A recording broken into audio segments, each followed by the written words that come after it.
Okay, hello and welcome to the Callum Cymru revision sessions. These sessions are focused on A-level further maths. My name is Matthew McMillan. I'm a maths teacher at Christ College in Brecon. Each session is going to last about 45 minutes and I'm going to go through a selection of topics, looking at the specification throughout. There are 4 sessions this year and the topic titles are on the screen. In the final live session you have an opportunity to ask any questions that you have about any of the topics that I have covered.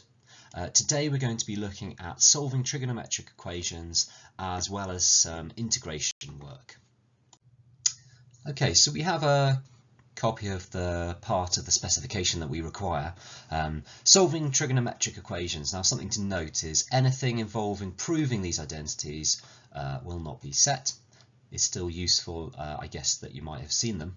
So we're going to use these formula, so the formula for the sum of 2 trig functions, and we'll be turning them into a product. And then we're also going to use these formula, which are usually called the T formula, which again you should have looked at in class. The 2 examples here, this one and this one, you could actually have a go at those. The one over here, usually they're a little bit more explicit and they will usually say use t equals tan etc, tan half x. But this one on the left here, they don't kind of give you a clue what to do.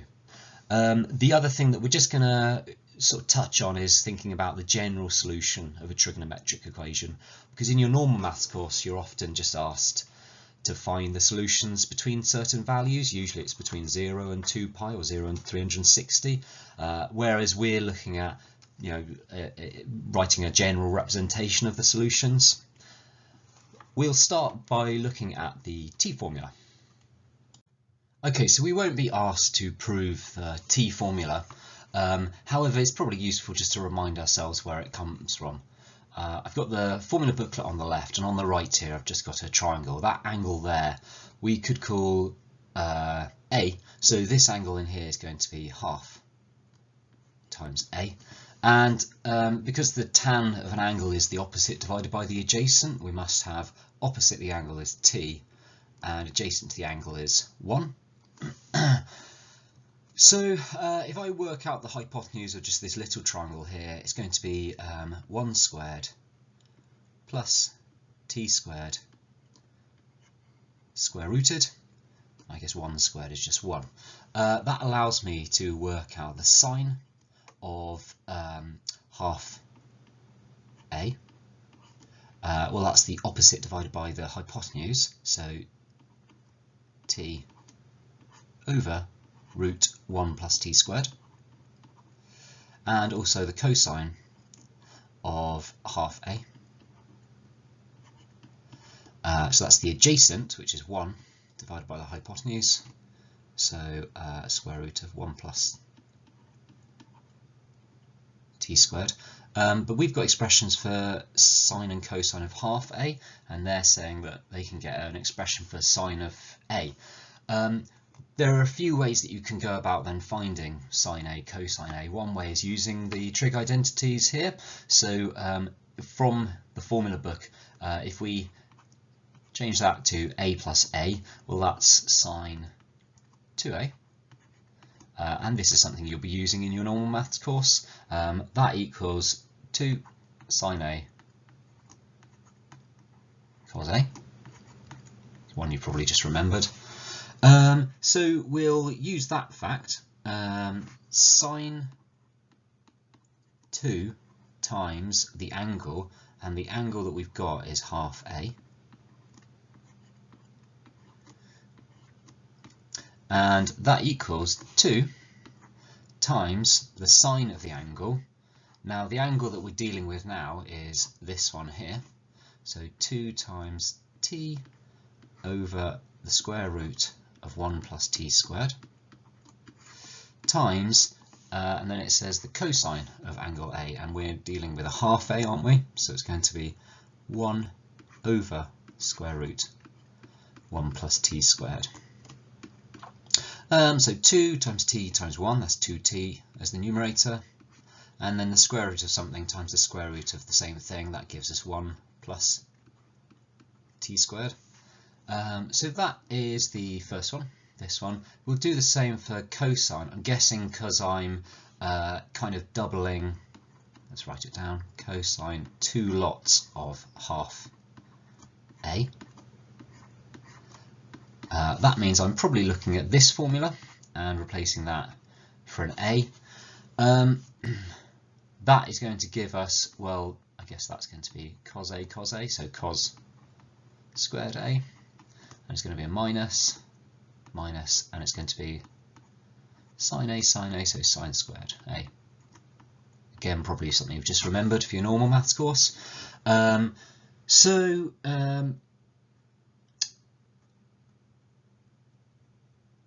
Where is our cos half a? Here it is. So we're going to be doing 1 over root 1 plus t squared, all squared, that's the cos squared a, minus, and then it's t over square root 1 plus t squared, all squared, and that's the sine squared. If we square everything here, that's going to give us 1 over 1 plus t squared, minus, and then here we've got t squared over 1 plus t squared. And I guess we've got a common denominator here, so we're ending up with 1 minus t squared over 1 plus t squared, and that's what they're giving us here. Now they only give us the sine and the cosine of a. They could ask for sec of a, and then I guess we might need to flip this upside down, find the reciprocal. They could ask for the cosec of a, and then I guess we're going to flip this upside down. They could ask for the tan of a, given that tan of half a is t, and then I guess for that we'd be doing sine a over cosine a, and sometimes they might ask you to show that. So that's just another one to remember. I guess the other one would be cot a, where we'd do cos a over sine a. Okay. Okay, so now we've had a look at where the t formula are coming from. It might be nice to try quite a simple question. For reference, in the green box at the top, that's the section of the formula book that I'm interested in. So if we are dealing with tan and I see this, theta over 2, I am homing in on this part of the formula book. If I know I've got tan theta over 2, I'm going to change this cosine bit to 3, and then I'm just going to put in this bit here. So 1 minus t squared over 1 plus t squared. And then the sine bit, what's that? That's 2t over 1 plus t squared equals 3 minus, now instead of writing tan theta over 2, I'm just going to write t. So we've changed it into an equation involving t. We're going to have to do a little bit of work here, multiplying out and tidying things up a bit. If I look at the top here, I'm going to be multiplying everything by 3.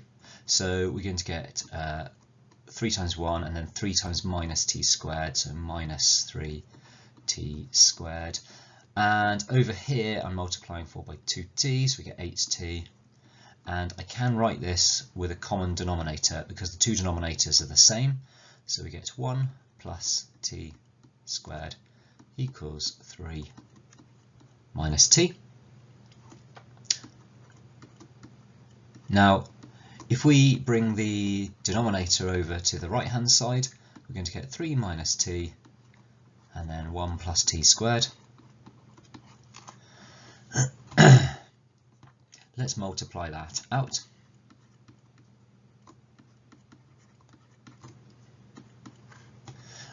So I'm going to get 3 plus 3t squared minus t cubed. And then we'll move everything over to the left hand side, and that's going to give me t cubed minus 6t squared plus 9t equals 0. Quite a common mistake to make here would be to say I'll just divide everything by t. We cannot do that because we're going to lose a solution. We need to factorise one of the t's out.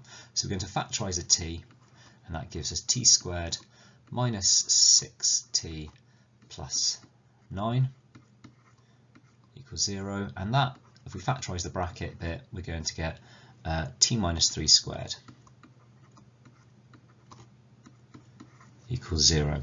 So this is giving us two values for t. So t is 0 or t is 3. If we did divide through by t at this stage, I guess we're going to be losing this solution, which we don't want to do. Now t, that is representing tan of, and it says it up here, theta over 2. So that equals 0, or tan theta over 2 equals 3. Theta over 2 then, so the inverse tan here is 0. Now, because it's saying a general solution, the nice thing about the questions involving tan, which most of these T1s will involve, is that tan just repeats every pi radians or every 180 degrees, so we can just add on n lots of pi. In fact, I don't even need that 0 there, so I'm going to cross that off. Because if n is 0, that would take us to the 0. At this stage, I can double everything, so theta equals 2n pi. Let's do the same over here. So theta over 2, and I'll use my calculator here. Our calculator is giving us 1.25 radians, and then because it repeats every pi radians, we're going to put plus n pi. And again, we want theta, we don't want theta over 2. So theta is 2.50. I should give it to 3 significant figures, and I think I did actually check this does go to 2.50, so I maybe keep it exact on your calculator, plus 2n pi, where n can take any integer value. Just at the top, it doesn't say anywhere about radians or degrees, so if it doesn't specify, you can give your answer in either format, and so those are our selection of answers for that question.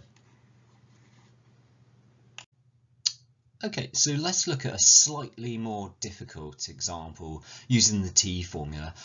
This one says use the substitution t equals tan x over 2 to evaluate this integral. They've been quite nice because they've actually said this is the substitution they want you to use. So I'm looking at this, and basically anything involving x I need to replace with stuff involving t. I can see that here the cosine of x, that's going to be quite straightforward because I've got my t formula over here. So that's going to be 1 minus t squared over 1 plus t squared. Looking at the dx bit, one tangent, as it were, that you might go off on is you might start differentiating this, dt dx, and then you might start getting this sort of thing, half sec squared x, but it's not x, is it? It's x over 2. And then you might end up with a situation where you're thinking, well, hang on, this is not going to work because I'm looking at getting everything involving t, and my t formula are only involving tan, sine and cosine. Even if I do turn this into, I guess because sec is 1 over cos, this is 1 over cos squared, and we also have x over 2 in here, and we need something involving just x. So that is not the way to go about solving this. To replace this dx bit here, I'm going to take this over here and I'm going to rearrange it to make x the subject. So x equals 2 times the arctan or inverse tan of t. So So we rearrange it to make x the subject. If we differentiate this, dx over dt, because I need the dx bit, this is where we want to be using our formula book. You probably want to have them to hand throughout your revision, because the formula book has loads of information in. For instance, what do we get when we differentiate the inverse of tan? Well, it's here. So we're going to get 1 over 1 plus x squared, except it's not a x, it's a t, and it's not a 1 because I'm timesing it by 2, so it's going to be 2 over 1 plus t squared. This implies that dx equals 2 over 1 plus t squared times dt. So that's good because I've got this dx bit. So I think I've replaced the dx, I've replaced the cosine x. The only other thing that I need to consider here is the limits, because those are in terms of x. So let's think about our limits x, and the x values are 0 and pi over 2. And the t value then, so if we put, what are we using? Is it this? Oh, it's up here, isn't it? Putting our values into here. So 0 over 2, tan of 0 over 2, well, that's just still going to be 0. And then the tan of pi over 2 over 2, so that's pi over 4, so that's going to be 1. So our integral, I, has turned into this. Integrate between 1 and 0. 1 over bracket 1 plus 3 times cos of x. Cos of x is being replaced for 1 minus t squared over 1 plus t squared, all times 2 over 1 plus t squared dt. Not looking fantastic at the moment, but I think with a little bit of sorting out of this fraction on the left hand side, hopefully we'll get something cancelling with this 1 plus t squared, which is the denominator on the right hand side. So we'll just keep going here. So this equals 1, 0. I'll keep it as 1 over this bit. So I want to get a common denominator. So the 1 here, I'm going to rewrite that as 1 plus t squared over 1 plus t squared. 1 plus t squared over 1 plus t squared. And then on the right we're doing 3 times 1 minus t squared, still times 1 plus t squared dt. So we're dividing by a fraction, so we want to flip the fraction upside down. So this is going to become 1, integrate between 1 and 0, and we're flipping this upside down, so we get 1 plus t squared as the numerator, all divided by 1 plus t squared. Maybe I'll multiply this out now as well, so we get 3 minus 3 t squared. I just looking up and I can see I've made a tiny error here, because up here this should not be the bracket there. We should have t squared inside that bracket there. Times 2 over 1 plus t squared dt. And this is nice because look, this bit here and this bit here cancel each other off. And then what am I left with? Well, on the top I've just got 2. On the bottom, if I tidy up what I've got here, 1 plus 3 is 4, and then t squared minus 3t squared is going to be minus 2t squared dt. Let's divide everything through by 2. So integrate between 1 and 0, 1 over 2 minus t squared dt. And then I'm looking now at the formula book and seeing if there is something in the formula book that has a function that looks like this. You can see I've just copied the bit that we need. It's over here. This bit here is a squared, so 2 is what a squared is. A squared is 2, so I guess a is root 2. And then here x squared is is t squared, so I guess well, the x value is t, and that just helps me when I look at my formatting of my answer. You can give this in either format. We can give it either in natural log form or hyperbolic form, so I'm just going to put it in natural log form. So I get 1 over 2 times a, and a is root 2, times the natural log of the modulus of root 2 plus t over root 2 minus t. And we're that's what we get as our integral, and the limits are 1, 0. It's definitely worth using modulus symbols here because you might get penalised if you don't use them. That then, well, the 0 is just going to disappear, isn't it? So we are just basically putting a 1 in, and that gives us this 1 over 2 root 2 times the natural log of root 2 plus 1 over root 2 minus 1.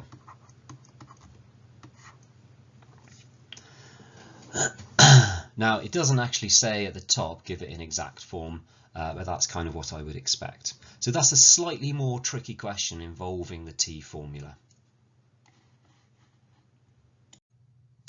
Okay, so that's kind of covered a couple of the types of questions you might encounter involving the t formula. You could see, solving the equations with the t formula is kind of straightforward. You're just substituting something in, but realizing that they could ask an integration question, and it kind of makes sense that it's going to be an integration by substitution because we are substituting a t for tan half x. Next, we're going to just have a look at these formula here. Often they're called the sum to product formula. So just taking a look at the formula book, the sum to product formula are these ones down here, and you can see we have this bit here, which is a sum, and you turn it into this bit here, which is a product, or two things multiplied together.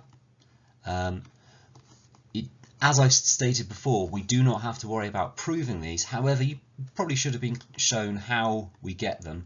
They are coming from these ones here. There is a way of working them out. It's something you might just want to go and investigate yourself, but we don't need to worry about it for the exam. We do need to know how to spot these types of questions and then how to apply these rules. Okay, so this is a pretty typical question looking at the sum to product. We have the sum of two trig functions. And if you get a question like this, I just need to open my formula book and have a look for the one that looks most like this. Well, it's two sine functions added together. This one, it's the top one here that I'm interested in. So I need to kind of apply this rule. And I'm thinking in my head that A or B is going to be 2 theta or 4 theta. We'll have a think about why it actually doesn't matter in this instance, which is which, because we could put A as 2 theta, or we could put A as 4 theta. It kind of doesn't really matter. To answer a question like this, you kind of need to show the examiner that you are using the sum to product formula. So I am going to write 2 sine, and I'm literally going to copy what is up here. It says A plus B. I am going to, because I think it looks a bit nicer, I'm going to call that A and that B, because it doesn't matter which order it goes in, does it? Because they're adding.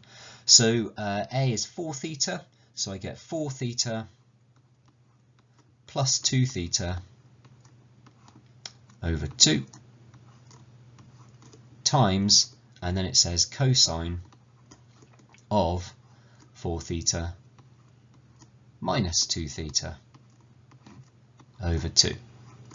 And that equals cos theta. So the whole left-hand side, this bit here, has turned into this, and the whole right-hand side I've just kept the same. Let's continue. So this becomes 2 sine, because I don't really want to make any errors here, I'm just going to be explicit and show absolutely everything. So this is 6 theta over 2 times cos theta, 2 theta over 2, and that equals cos theta. And let's just finish tidying this up. 2 sine, well this is going to be 3 theta times, oh, close the bracket, times cos of theta equals cos, maybe I'll put this in brackets now so it all looks the same, cos theta. At the end here, where I've ended up with cos theta, if I had decided to put my a and b here the other way around, obviously the sine one wouldn't have mattered, but if I'd flipped these around I would have ended up with cos of negative theta, but because cos of negative theta is the same as cos of theta, it doesn't actually matter. The other thing I am looking at is I'm sort of paying attention to this, and I think really I want to try and get something that looks like that. Let's take everything over to the left hand side. So 2 sine 3 theta cos theta minus cos theta equals 0, and what we can now do, I think, is we can factorise something out, can't we? So it looks like we've got a cos theta times 2 sine 3 theta minus 1 equals 0. So we're nearly there. Then we're just going to take each bit and make it equal to 0. So cos theta equals 0. And this bit here, sine 3 theta equals a half. The general solution here then is going to be theta equals pi over 2, because I'm thinking on my cosine graph. What have we got here? There we go, pi over 2, and it's, where does it equal 0? It's here, pi over 2. And then it looks like to get to my next point, I'm just going to be adding pi to get to the next one, because that's 3 pi over 2. Or I'm going to be, well, where else would we get one? We get one here, wouldn't we, which is negative pi over 2. So I guess I could be subtracting pi to get to 1, minus pi. So we can just put plus n multiples of pi, where I guess n could be a positive or a negative.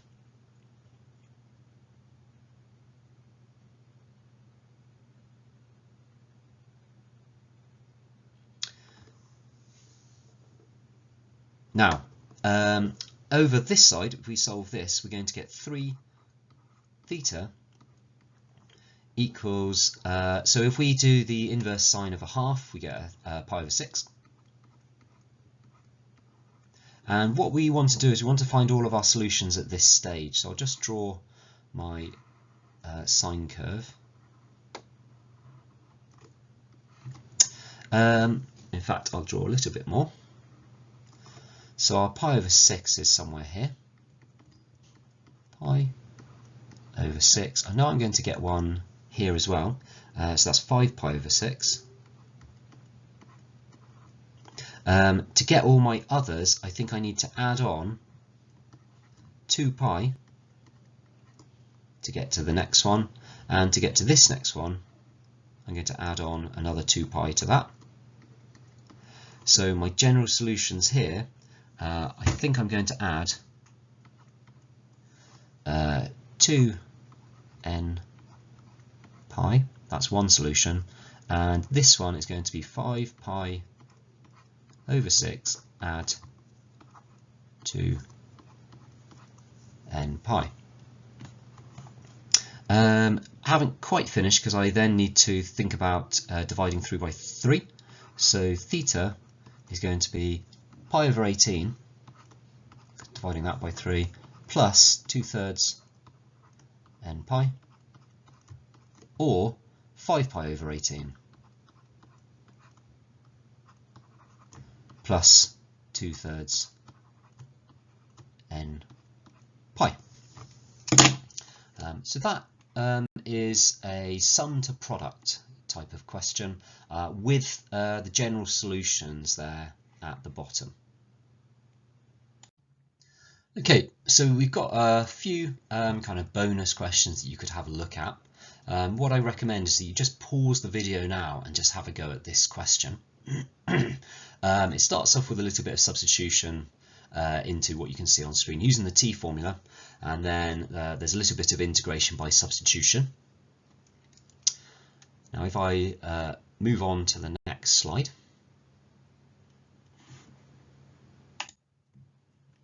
So the solutions are shown, well, this is just a mark scheme really. This is from a different exam board, so they might present the solution in a slightly different way, but the topic is still the same. The next bonus T formula question I've got, again, you might want to pause the video and just have a go at this question. Definitely something that's kind of an easy one to repeat, and it's worth 8 marks, so it's a lot of marks for something that's quite repetitive. The answers are here. Something that I didn't comment on before is you can express your answers in radians or degrees if they do not specify in the question. So they don't mind either radians or degrees. And then just to finish, we'll move on to the next one.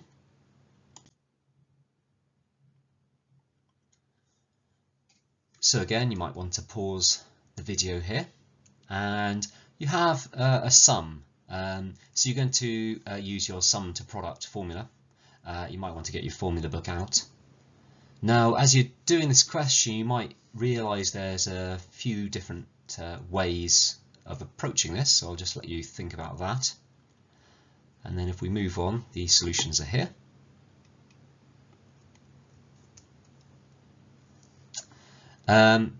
You can see for the first solution, it says they've combined the first and the third terms, so I guess they've combined this one and this one. But then for the alternative, which is down here, they've combined the second and the third terms, so this one and this one. So you see there might be more than one way of approaching the problem. Clearly we should still get the same answer.